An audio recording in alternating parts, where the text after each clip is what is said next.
नमस्कार दोस्तों, आप सबका स्वागत है हमारे चैनल कानून इनसाइट पे। आज हम बात करने जा रहे हैं एक ऐसे टॉपिक पर जिसके बारे में बहुत ही कम सुनने को मिलता है, अजन्मे व्यक्ति के अधिकार के बारे में। मतलब जो व्यक्ति पैदा ही नहीं हुआ, क्या उसको संपत्ति ट्रांसफर की जा सकती है, और की जा सकती है तो कैसे? तो आइए आज हम इस बात को समझते हैं। देखिए, ट्रांसफर ऑफ प्रॉपर्टी एक्ट का सेक्शन 5 इस बात को कहता है कि एक प्रॉपर्टी जीवित से जीवित व्यक्ति को ही ट्रांसफर की जा सकती है, लिविंग से लिविंग पर्सन पे ही ट्रांसफर हो सकती है। जो व्यक्ति जीवित नहीं है हम उसको ट्रांसफर नहीं कर सकते, ये सेक्शन 5 कहता है। लेकिन उसी सेक्शन 13 ये बात को कहता है कि जो अनबॉर्न चाइल्ड है, अगर आप उसके हित के लिए, जो बच्चा पैदा नहीं हुआ और उसके हित के लिए आप प्रॉपर्टी को ट्रांसफर करना चाहते हैं, तो वहां पे ये चीज दी गई है कि आप उसके लिए भी ट्रांसफर कर सकते हैं। तो आज हम उन्हीं प्रावधान को अच्छे से समझते हैं।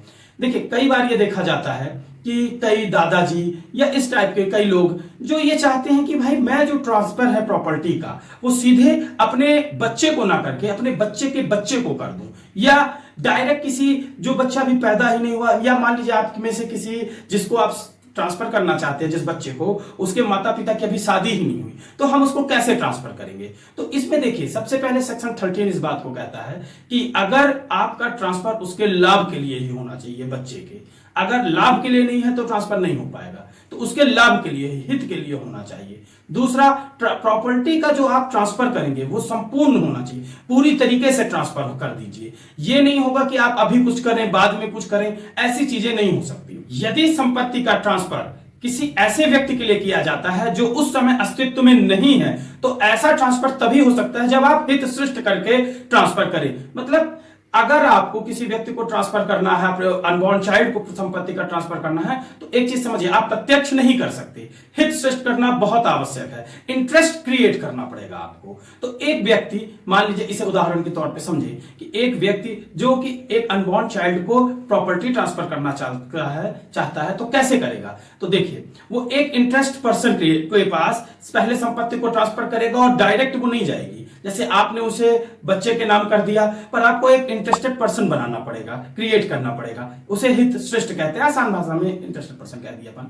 तो उसे जब आप करेंगे और उसके थ्रू आप करेंगे, किसको? बच्चे को करेंगे, ठीक है। तो जैसे ही वो बच्चा पैदा होता है, जैसे ही बच्चे का जन्म होता है, तो उसके बाद वो पूरी प्रॉपर्टी ऑलरेडी उस बच्चे के ऊपर ऑटोमेटिक चली जाएगी, पूरी चीजें ऑटोमेटिक ट्रांसफर हो जाएंगी, उसके पूरे राइट्स ऑटोमेटिक ट्रांसफर हो जाएंगे। और जैसे ही वो हित श्रेष्ठ वाला जो व्यक्ति है, इंटरेस्टेड क्रिएट वाला व्यक्ति है, उससे अधिकार वहां से खत्म हो जाएगा। लेकिन जो बच्चा है वो उसका उपभोग तुरंत नहीं कर पाएगा, प्रॉपर्टी का जो यूज है वो तुरंत नहीं कर सकता। प्रॉपर्टी का यूज वो कर पाएगा जब वो 18 साल का हो जाएगा, उसके पहले वो उसका उपभोग नहीं कर सकता। पर जैसे ही वो उसकी उम्र 18 वर्ष की हो जाती है तो वो उसका उपभोग भी कर सकेगा संपत्ति का।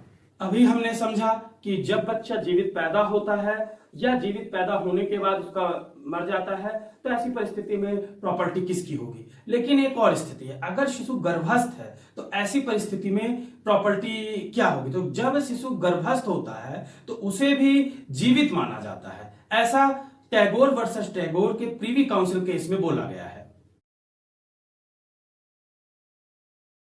यदि अजन्मे बच्चे के जन्म लेने से पहले ही वो जो हित सृष्ट वाला व्यक्ति है उसका डेथ हो जाती है, वो नहीं रहता, तो ऐसी परिस्थिति में क्या होगा? ऐसी परिस्थिति में जिसने ट्रांसफर की थी प्रॉपर्टी उसी के पास वापस चली जाएगी, और जिसने ट्रांसफर की थी, मान लीजिए आज वो व्यक्ति भी नहीं रहा, तब क्या होगा? तो जिस व्यक्ति ने ट्रांसफर की थी उसके जो उत्तराधिकार होंगे, है ना, उसके उत्तराधिकारियों के पास वो ट्रांसफर प्रॉपर्टी ऑटोमेटिक हो जाएगी, ठीक है।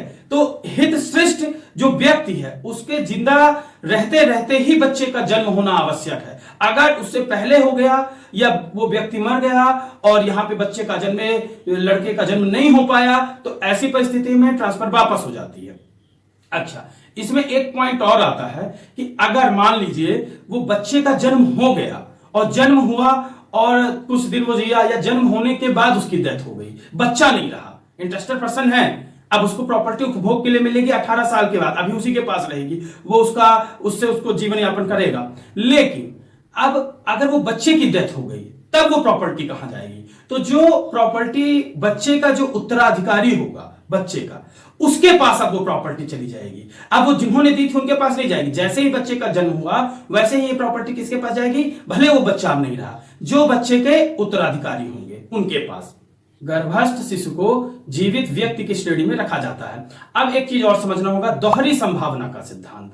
दोहरी संभावना के सिद्धांत के अंतर्गत जैसे कोई व्यक्ति जिसने प्रॉपर्टी को ट्रांसफर किया है, जब एक अजन्मे व्यक्ति को प्रॉपर्टी ट्रांसफर कर दिया है तो क्या उसके अलावा या उसके बच्चे के बच्चे को भी प्रॉपर्टी ट्रांसफर कर सकता है, दूसरे अजन्मे व्यक्ति को भी ट्रांसफर कर सकता है? तो ये नहीं कर सकता। तो इसके बारे में बताया कि दोहरी संभावना का सिद्धांत इस पर लागू होता है कि जो बच्चा पैदा ही नहीं हुआ, आप यहां पे उस पर तो कर सकते हैं, पर क्या उसके बच्चे के भी बच्चे पे कर दें तो ऐसा नहीं होगा, आप उसको नहीं कर पाएंगे। दोहरी संभावना का सिद्धांत में यह बताया इसलिए गया है क्योंकि देखिए, पहला तो यही सबसे बड़ा भविष्य की बात है कि ये बच्चा पैदा होगा कि नहीं होगा, है ना। उसके बाद अब वो बच्चा, ये बच्चा तो पैदा होगा कि नहीं होगा, यही एक संभावना की बात है। फिर इसके बाद इसके बच्चे का बच्चा, अब वो पैदा होगा कि नहीं या दूसरे बच्चा होगा, ये भी एक बहुत बड़ी संभावना है। तो इतनी ज्यादा संभावना में कार्य नहीं किया जा सकता।